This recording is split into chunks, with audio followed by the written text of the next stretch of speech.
Thank you for joining us. It is the Omega Sports Show. I am Del with Omega Sports, and this is the Omega Sports Show. We are here with two of my favorite guests, and it's the first time for both of them to be on the show together. So I'm going to introduce, obviously, you guys know if you've been watching our show, our Mega Wellness partner from way back when, Stephany McMillan with Rise and Flow. Hello, Stephany.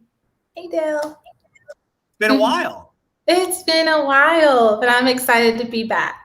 So Stephany, you were with us when we first launched. You were with us when we relaunched. And now we are having you back in because today we're going to talk about all things yoga because we've got a new Omega Sports Ambassador in our Wilmington market, Lauren Breland, who's also joined us today. Lauren, hello.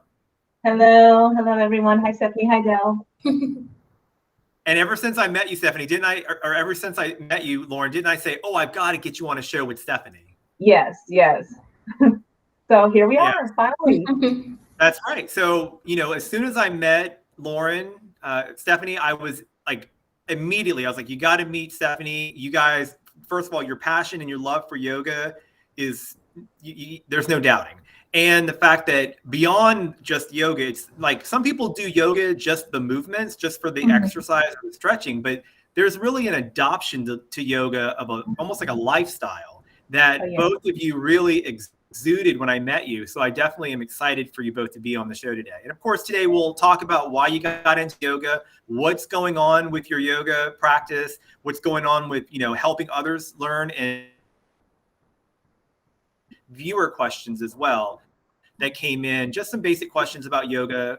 Stephany, you're familiar with this. We get a lot of questions whenever we tell people you're on the show. Okay, I'm excited. This will be fun. Yeah. Well, I'm going to start with Stephany. So Stephany, Rise and Flow Yoga. The last time we caught up with you, we were working with you all COVID. You had pivoted and you started doing online. And then when we relaunched the show this year, you were definitely full-fledged online yoga service. You were doing some amazing things. Tell us more about what's happening with Rise and Flow Yoga. Sure. So we are still virtual. We will continue to be virtual. We are considering ourselves a all virtual yoga studio at this point, and we're really excited about what that opens up for us as far as expanding our reach to our Rise and Flow family members and sharing the gift of yoga with anyone and everyone. So right now we're continuing our weekly live classes that are all virtual online. And we also have a library of over 100 classes for you to practice to whenever you want, 24/7. So you can filter it by instructor, by time frame, or even by style of class. And so our members have that opportunity.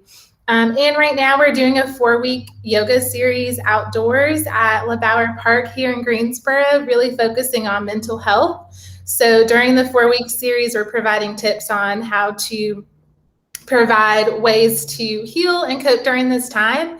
It's a free opportunity for anyone in the community to practice with us. And aside from that, there are so many other things that are in the works, from spreading the word about the connection between leadership and yoga, and also the connection between education, schools, and yoga. So we're also paving some new ways with those two categories right now. So we're excited about that. Yeah, that's awesome. I know one of the things that I love whenever I read about you, you're not only just a yoga instructor or a yoga practice owner, you're also a community activator. You've been very thoughtful and purposeful in making sure that when you think of yoga and you think about that mindfulness, that really extends to all things. And that's why I love that you've got this moment that it's just reminding people that we're all carrying a bunch of stress, and we need time to be able to handle that. Yeah. I know, Lauren, you've obviously experienced that yourself. You fell in love with yoga, and you just recently, along with yoga, you just recently, for your update, you just got your certification for massage therapy. Is that right? Yes, I'm now a licensed massage therapist. So just another thing to further, my knowledge and gifts to people. Yeah, I have to say, there's something with this yoga thing. You guys start with yoga, you fall in love with yoga, and then all of a sudden you want to know everything about the body. You want to Yeah. learn the mechanics. You want to know. So why is that? Like, I know, Stephany, also some big news for you. You're pursuing some further education. Yes, absolutely. And to your point, when you start with yoga, it's almost like the door has cracked open about the anatomy of the body. And then it's like, oh, there's so much more to it. And so you open the door wider, and there's just a world of knowledge that you and everyone should know about their bodies. Like, we should be the gurus of our bodies, not sitting in the doctor's office and asking them, why am I feeling this way? Why should I feel this way? But really gaining ownership of our bodies. And that knowledge should be like at our fingertips and not secretive, But to your point, yes, I am going back to school to expand my knowledge, specifically in physical therapy. So I am really excited to branch out and dive a little deeper. Yeah, so soon it'll be Dr. Stephany. That has a nice little ring to it. It does. Well, I love what you just said. Like, you need to be your own guru of your body, right? You need to know more.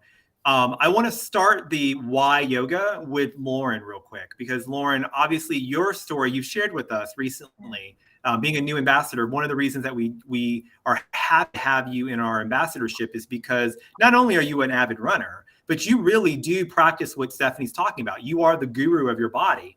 And sometimes, no matter what's happening with your body, you can still rise above it. So I'd love for you to just kind of remind folks about your journey to yoga and really just physical fitness in general, and why that was so important for you. Oh, yeah, sure.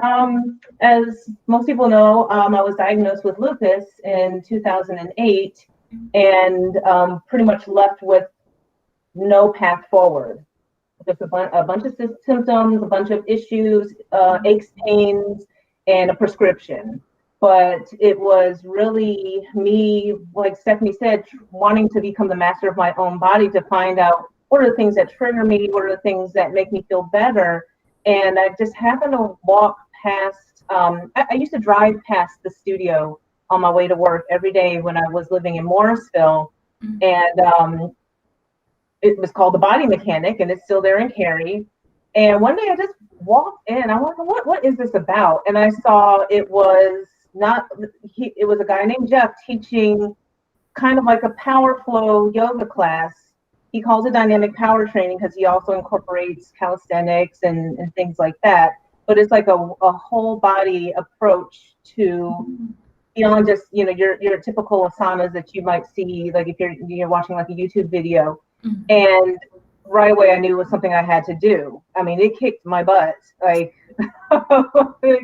especially being a runner first, and anything involving legs and hips, was awful. But I mean, I stuck with it, and I just noticed that I started to feel not only better in my body, but emotionally and mentally, it just started to like kind of come full circle. And I'm like, this is a really important part of my overall health.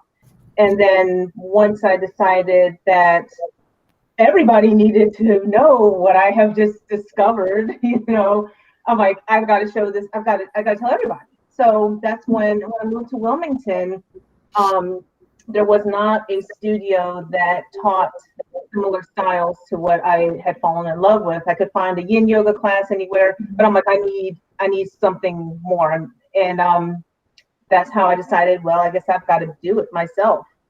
So I've enrolled in in Yoga Fit, that school, which they offer their classes throughout the country, and you just kind of find what class you can take. And sometimes they're weekend courses, sometimes they're 3 or 4 day courses. And I just started enrolling through them. And that's when it really opened my eyes to the other 7 limbs of yoga. I'm like, it is really a lifestyle. And I was all for it. I already was kind of like a little, nature girl, but then it really just made everything make sense for me. So when I started teaching, started out teaching at Breland Boot Camp in Wilmington. I was their yoga instructor, and I also was teaching a kids class. Of course, I wasn't teaching power yoga to the kids. It was more kind of just getting them to kind of wind down after a stressful day of work and kind of get some self-control things. And I loved it. I only stopped teaching when I decided to enroll in massage therapy school, because that took all of my nights away from me. And I'm still working full-time as a pharmaceutical scientist. So now that I'm completely done, I'm starting my class back up at Omega Sports in Wilmington. We had my first class in a while when we did our group run, and we're going to be doing that every fourth Saturday for now, and then I'm hoping to increase it. So I'm bringing it back.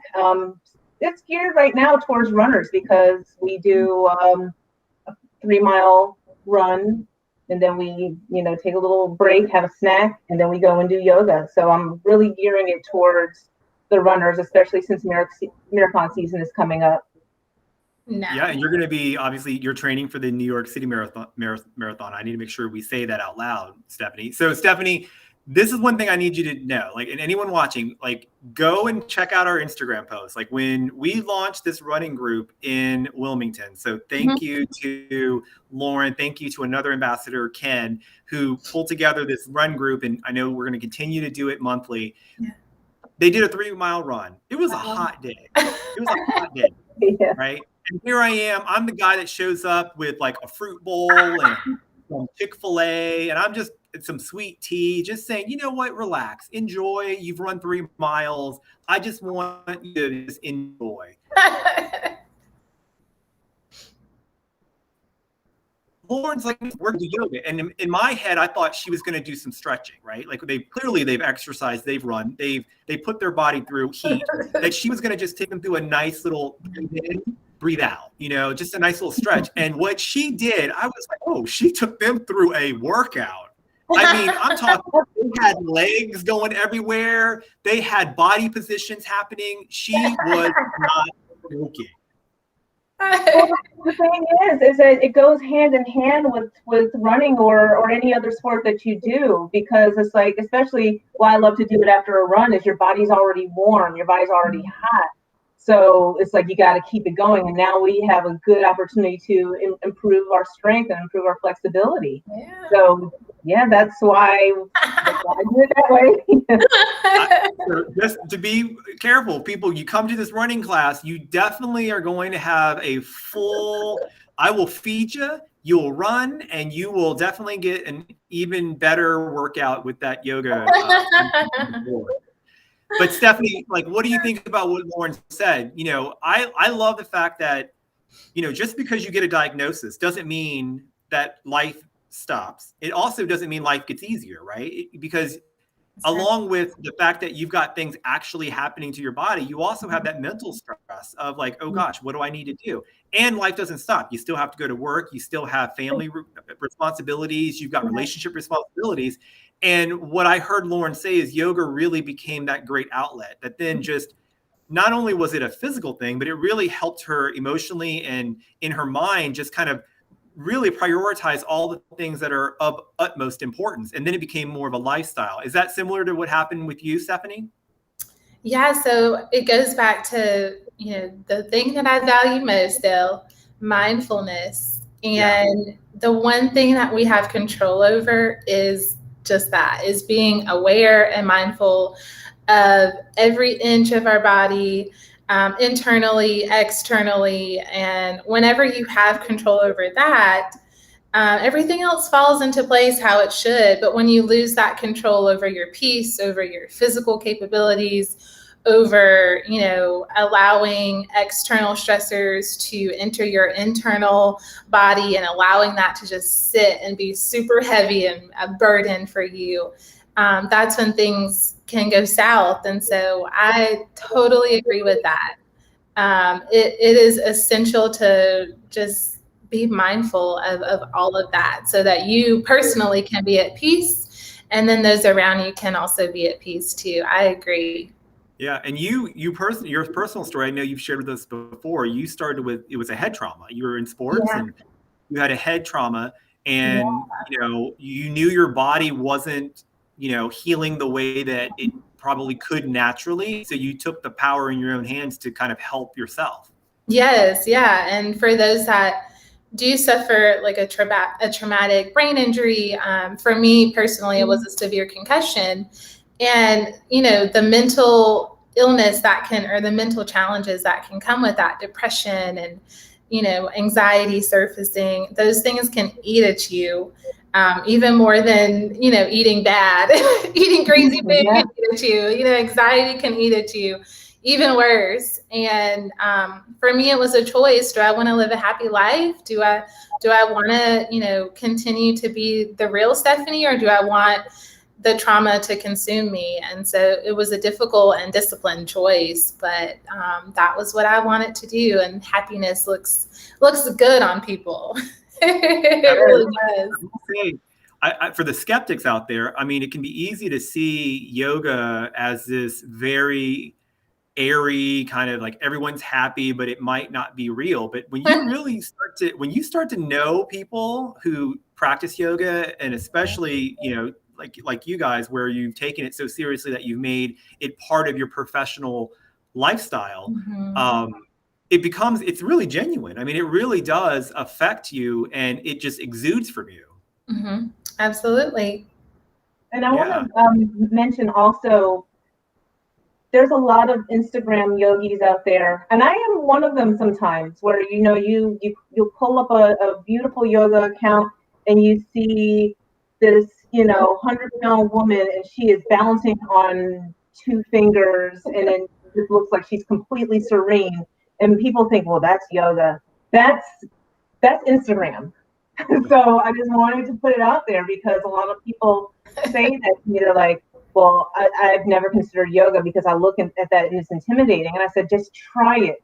And even if, you don't want to necessarily take that first step and walk into a class, there's so many other resources out there, like Yoga Journal, or just like a beginner yoga on the internet, that you can just get like a little taste of it, and then just go into a class, check it out. And I promise you, you're not going to see everybody doing, arm balances and, and complicated things. It is a journey. It's like, we say there's yoga gurus, but it's always a journey. Like, it's never ending. You're always learning something new about yourself and your body, and what you can and can't do, or what your new goal is going to be. So just try. Yes to all of that. I'll actually share my little yoga experience, where I went into the same mindset of like, I did not think that I belong there. I may kind of look like it, but I don't. And I remember being next to people who were doing these moves, and I was like, that's not even what the instructor asked for. Like, come on, you're showing off right now. So it used to get me infuriated. But one of the things that my biggest takeaway from yoga, for someone like me who's obviously very busy and I have a lot of commitments, and both personal and professional, is I just gave myself that time. Like, it's going back to what Stephany said, that mindfulness, like just giving yourself that time. Like, you deserve 30 minutes to just breathe. You deserve 30 minutes to have some calming voice in your head helping you along with movements. You deserve that time on the mat that no one else give you, if you just take the opportunity to do it. And so I think and actually one of our questions, we'll answer some questions from some of our viewers later in the show. One of those questions talks about, like, there's these, obviously free resources that are available, and some of them are good. And then some, I would suggest that probably you would assume, or you would suggest that probably you want to be careful about some of the things that are out there. But the real headline there is that you don't have to be like everyone else. You only have to be you. Yes. And the journey in yoga really is built for your individual individual success. Yeah. And there's modification for everything. See, Stephany, I've learned. You have. Lauren, I was not like this until I met Stephany. Yeah, I also did have a similar experience. It was like my first time doing hot yoga, and I really thought I was being punked. Because I was in the class and I was dressed appropriately, but then I had somebody on my right who was wearing literally a Speedo and a bandeau, and then somebody on the left who was wearing the exact same thing. And the entire time they were doing something completely different. So it's like they came in and I'm like, she did not call for a standing split. Why are you doing that? Why are you doing it in my direction? You know? I think we should just start a movement that if you're going to start yoga, you should not probably start with hot yoga. All the hot yoga studios out there, they're wonderful. But I don't know if that's the first yoga that anyone should try, because my experience was hot yoga as well. And I do believe people just come in for the sauna effect and they're going to do their own yoga session. Like they don't follow directions. That was my takeaway as well. There was like maybe 3 people who were actually following the teacher, and then everybody else was doing their own thing. Like, how complicated can I make my practice today and just be in the room? So that was my first time. I haven't been back since. Yeah, Stephanie's heard my story. So when you said hot yoga, she was like, I was like, if I remember correctly, that was hot yoga was your first experience. Yeah, it was my first experience, and I enjoyed it. But I definitely was like, why are these other people in the same class? I know I did not sign up for the advanced class. We must have gone to the same class. Probably, yeah.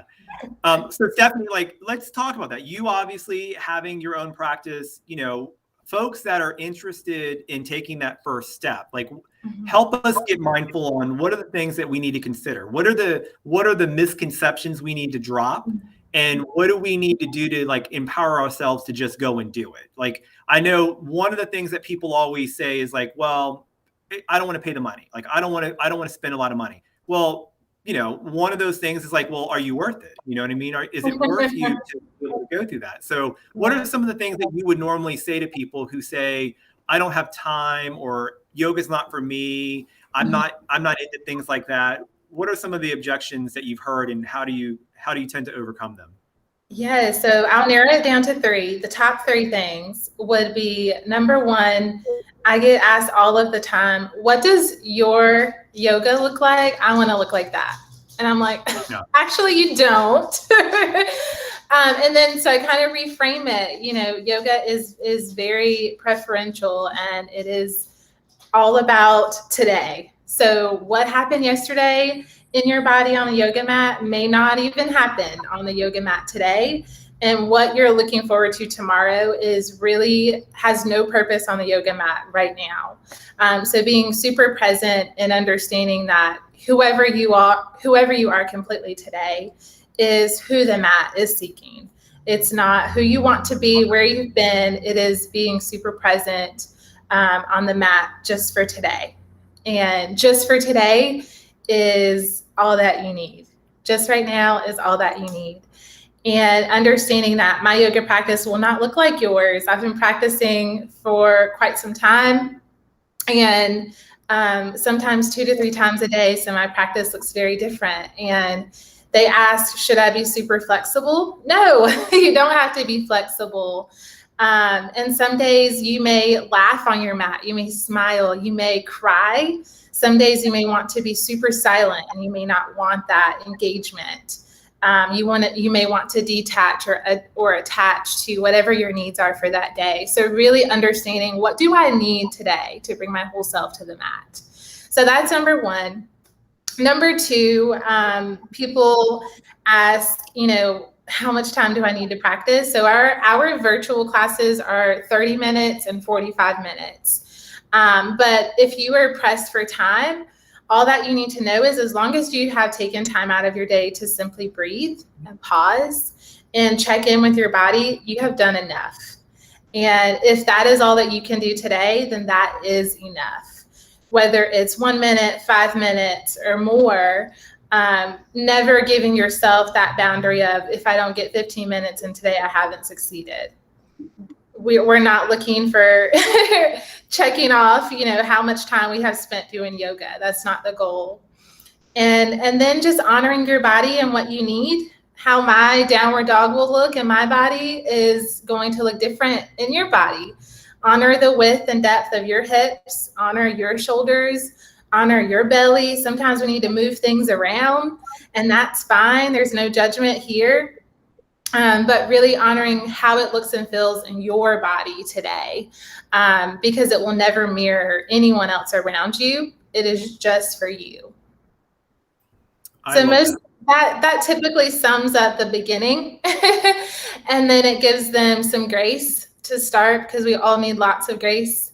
And then it gives us a little gratitude for the body that we have, and just being thankful for what we're working with today instead of looking past that and what we're hoping to work with for the future.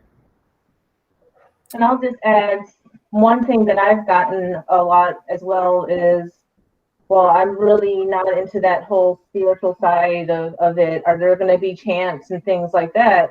And my response to that, well, I don't really do that in my class, but I mean, I know that it definitely is out there, but there are so many different styles of yoga. It's not just yoga and you're going to get the same thing no matter where you go. There are, like, I don't even know how many there are, but and then even so, just because one school has a class that does chanting, that doesn't mean that the next class will do it. Mm-hmm. So it's really about just, taking time out to really explore. Mm-hmm.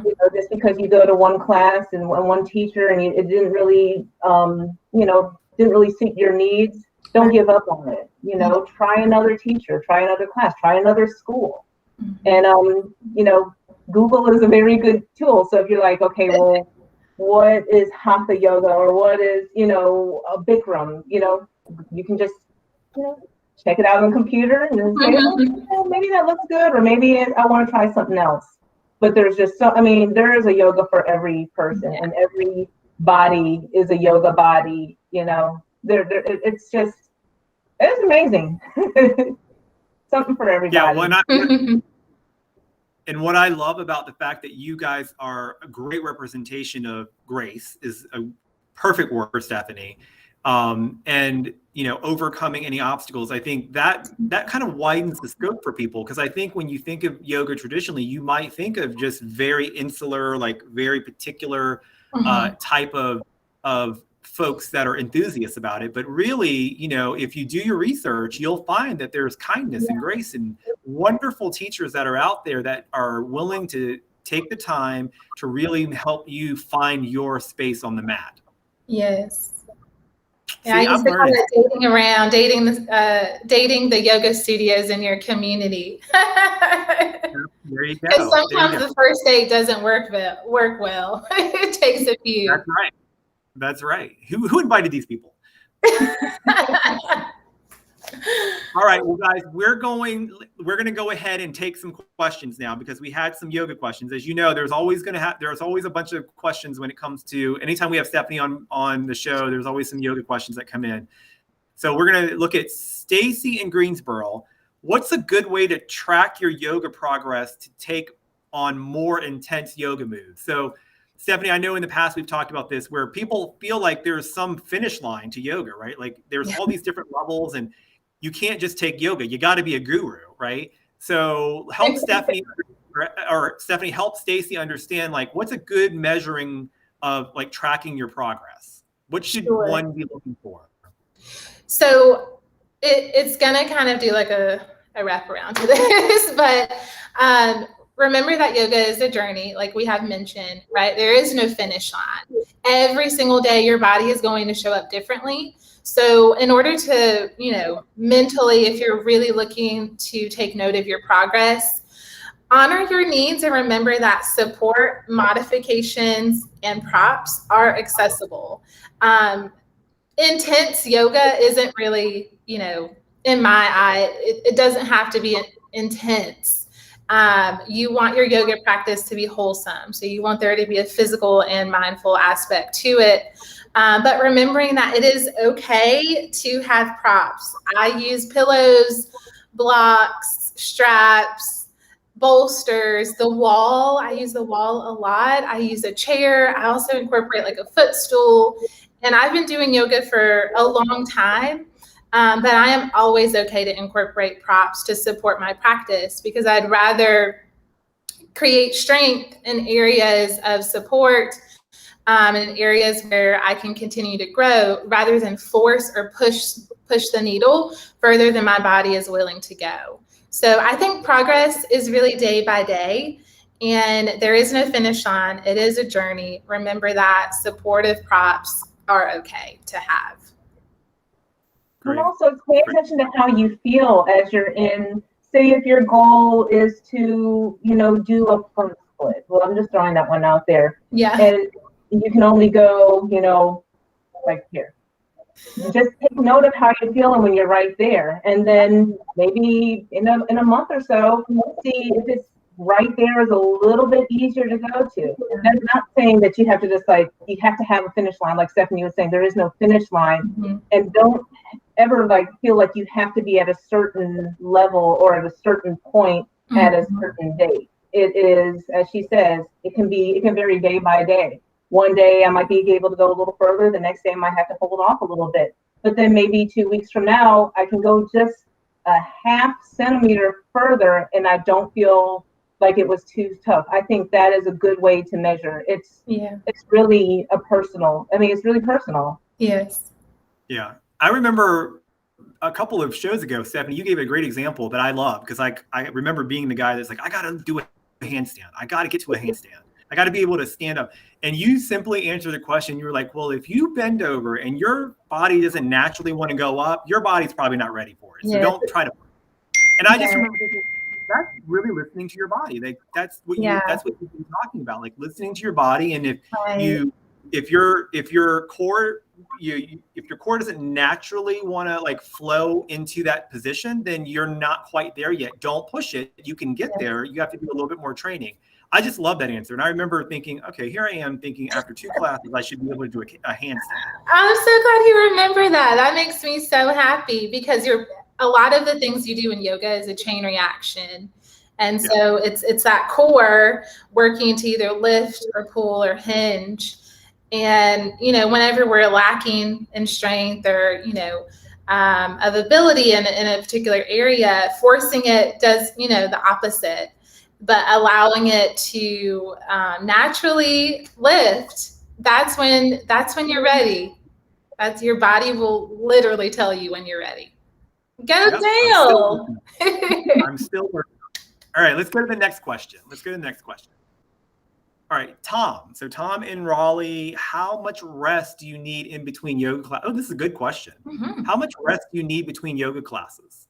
Lauren, what do you say? Yeah, well, it depends on the type of class. Like if you take a yin, more restorative type of class at 9 a.m., you might very well feel ready to do a more vinyasa at 10 a.m. I mean, it really depends. Now, if you feel like after a class, you don't feel energized, you don't feel relaxed, then maybe you do need to take maybe a day or two, but it's pretty much personal for everybody. I know that on Monday nights, I always do a really intense 1.5-hour power flow. So I'm not going to do that class until the next Monday.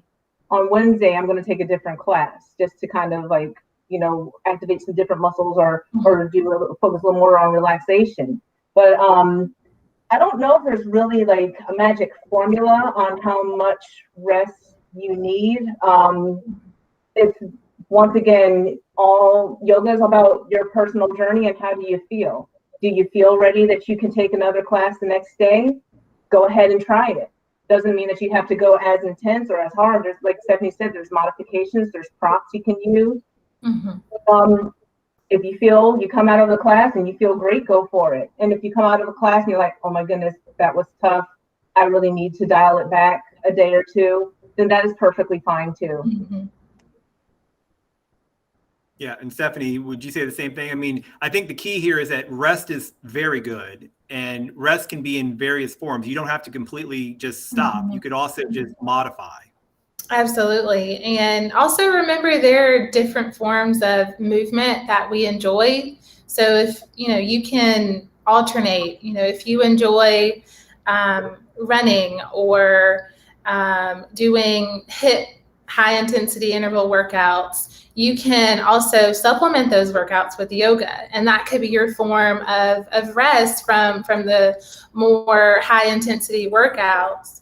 And knowing that there are different genres of yoga. There's restorative, there's yin, there's yin, there's all different types. And so you can decide what your formula kind of looks like and feels like. But remember that you can also meditate. You can sit and breathe. You can lie in your bed and look up at the ceiling and let your body rest. And that can be your yoga for the day. So take what feels good in your body and always honor your needs in that moment. Got it. All right. Let's see the next question here. Alyssa from Charlotte. I always cramp up when doing yoga. What can I do to avoid it? Sounds like we've answered this question. Sounds like modifications and using support when needed, right? Yeah. Or maybe you're in the wrong class. There are certain poses that to this day, 10 years later, if I'm not careful, it's going to cramp and I'm going to fall over. But I know what my limit is. So I just know where that threshold is. And I'm like, okay, let me see if I can just get right before that cramp threshold. Okay, I'm here. Now where do I go? A little bit further. Oh, nope, it's cramping. Okay, then I back off. And then I go and I modify. Also, I got you. Make sure you check your electrolyte balances too, magnesium, potassium. I was going to say, it is hot outside. Well, that's what I was going to say. I was assuming you guys would say like at least hydrate or like don't go after a big meal and all of a sudden think you can just jump into a yoga class. Like, thoughtfully think through it. But if someone's cramping up, I think the key here, Alyssa, is, ask for modifications. Don't push yourself. According to both our gurus, Stephany and Lauren, listen to your body.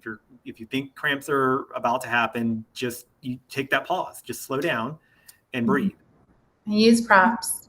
Breathing, for sure. Like, cramps happen in other sports as well. And a lot of times it reverts back to breathing. I mean, breathing is very integral in yoga, but it is in any sport. Like, I know that if I'm running uphill and my breathing increases, I might end up with a side stitch. So it's kind of time to like, okay, let me take a minute, recognize it, return back to that deep breathing. And then I find that I'm able to kind of get through it. It's the same thing with yoga. That's why we really focus on breathing in yoga.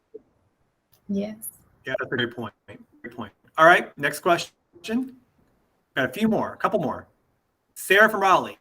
Oh, here's the question. I guess this is one of the main questions that we held to the end.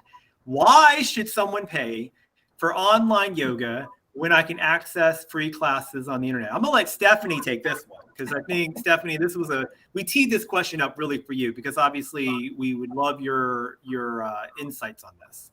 Yeah, this is actually a big topic for me personally right now, to shift the narrative on the value of yoga. Even with outdoor yoga and community yoga, you see a lot of free yoga, free. And it's getting to the point where it's diminishing the value and people don't want to have to pay for yoga. It's almost like anything associated with yoga must be free or donated base, right? But you also have to think about, specifically for Rise and Flow, because I can only speak to what we do.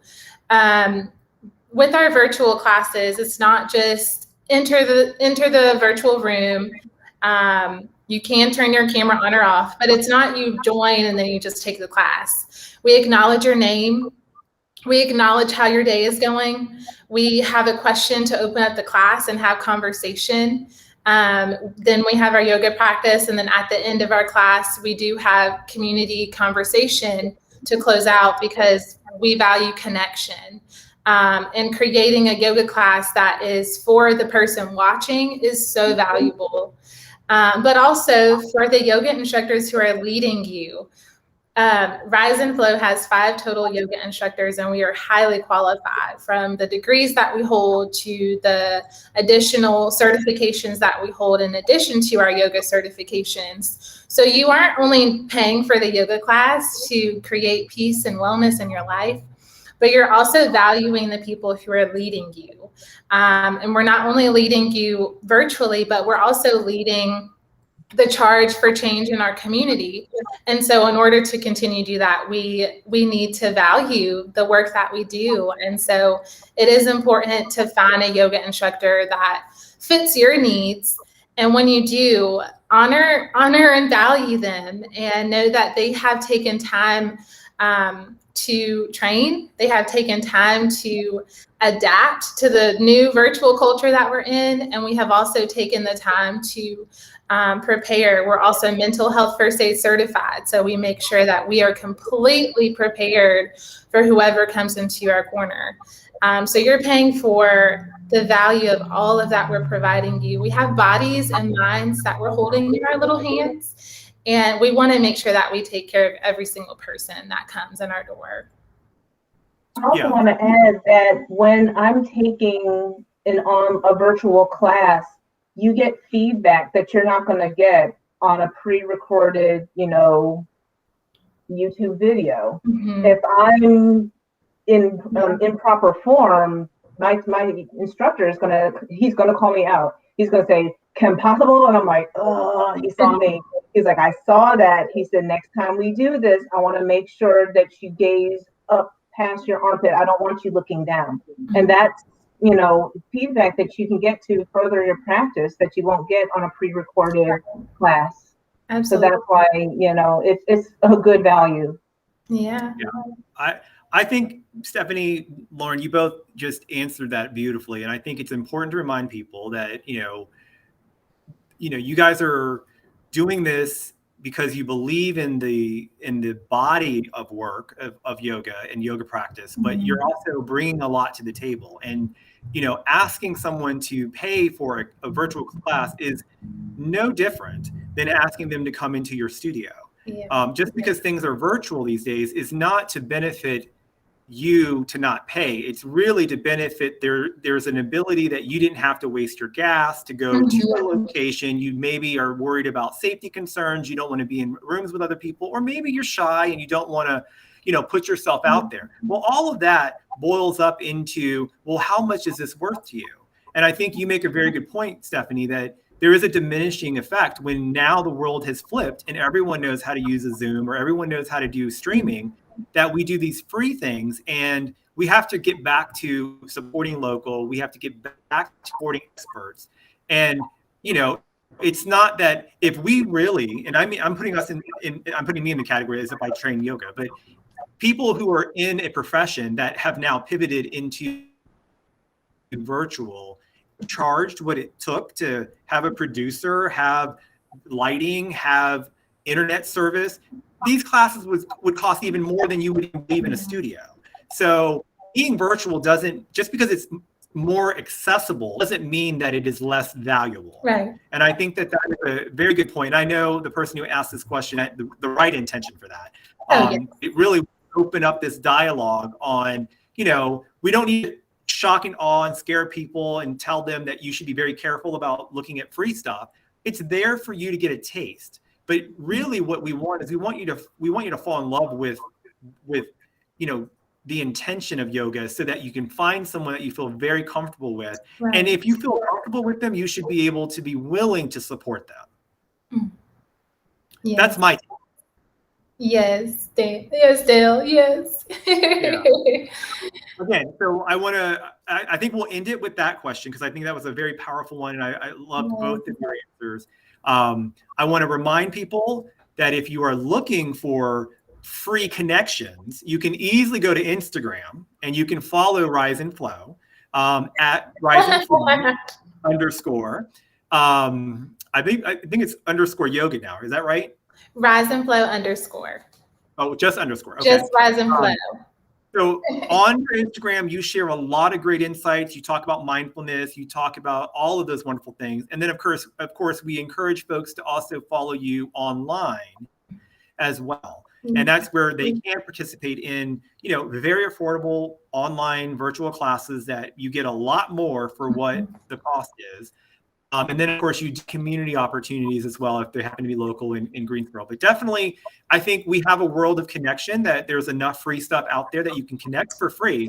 But as you start to really build a relationship that you want to go further in, I think that there's an option flow. And then, of course, if you are in Wilmington or you're just a runner who wants to see what Omega Sports is doing, you can always follow our newest ambassador, Kim Possible 007. So that's Lauren Breland. She's come on. Lauren, I want to just let you know, by now that we're at the end of the show, I want to let you know that everybody at our offices in Greensboro has been talking about how you have come on and you have just blown up, and how they are so excited to see everything that you've been doing for the Wilmington market. So thank you for that. We've got a comment in our comments I want to make sure we hit. Anne says, this has been a wonderful and very informative conversation on yoga. Thank you. Anne, thank you for watching the show. There's Anne right there. So thank you for watching the show. And I wish both of you huge successes. You guys just continue to get more certifications. Every time I talk to you, you're getting more certifications. You're getting more doctorates. Yeah, I've got another class that I'm taking next month, and I'm like, yes, more letters. Yep. As Stephany knows, we have a huge interest at Omega Sports to be working with the right experts. And you guys, not only, I'll go back to something I said about Stephany being a community activator, like beyond all the expertise, the degrees, the certifications, you guys are all about good neighborship and really making sure that people are moving more and enjoying life as much as they possibly can. So I want to thank you guys for taking time today to share your stories. Yay. And answer questions. Thank you so much. All right. much. Well, all right. I'll give you back your Wednesday. And thank you again for joining us. Enjoy Wilmington, Lauren, and Stephany. I'll see you very, very soon. Thank you. All right. All right. Bye. All right, guys. Well, that was our show. Just a nice, long, wonderful show about yoga with two great, wonderful gurus. I call them gurus. I would just say just huge enthusiasts about all things yoga and mindfulness. I want to thank you guys for watching. If you have checked your email, you know that we've got some great offers right now. We've got a 20 off of 90 offer for adult footwear. And of course, if you are shopping for back to school, you can easily get our BOGO, our buy one, get one, 50% off on kids footwear. I just had to leave you with a little teaser. Check your emails. Make sure you're taking advantage of all of Omega's offers this week. Okay. You guys have a great day. Have a good one.